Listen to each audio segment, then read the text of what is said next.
Bang Wen. Isu jual aja malah makan Bang Wen. Masuk mie kami, saya kami makan di situ. Bersyukur lah kau tuh. Kau manusia yang dapat syukur. Dapat syukur lah dia jalan tak jagang orang walau kau Indomie ya dia dapat syukur lah kau. Pada di jalanan kau duduk mondok. Banyak peti Bang Wen mah. Leh PK tiap hari mau itu barawi ti Bang tiap hari. Sontiang kau hebat mana kau.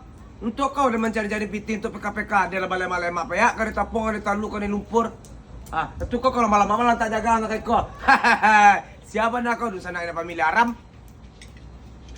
Lah dan lagi mie makan mana syukur pada silo tu Nggak lagi tu pelolok. Mau rokok tu kau main sok je kau le. Kau duduk menyangka-nyangka lalang-lalang tak itunya. Makan lalok tu ciri. Itu minta rokok. Tu kalau tu kau taruh ada kau menyesu dan kalau kau pulang kampung kau. Nak bersyukur tu mana nak bersyukur tadi mula pada tu akan makan orang itu makan. Main sok lawak mau makan. Betul bersyukur hidup kau. Laksana hidup kau dia rantau kau mak. Labi daripada dia induk diri dah so tinggal. Nak labi-labi dia diri atau diri lah kau lai. Pergi dah. Mau hilang mamut makanan kau. Kat.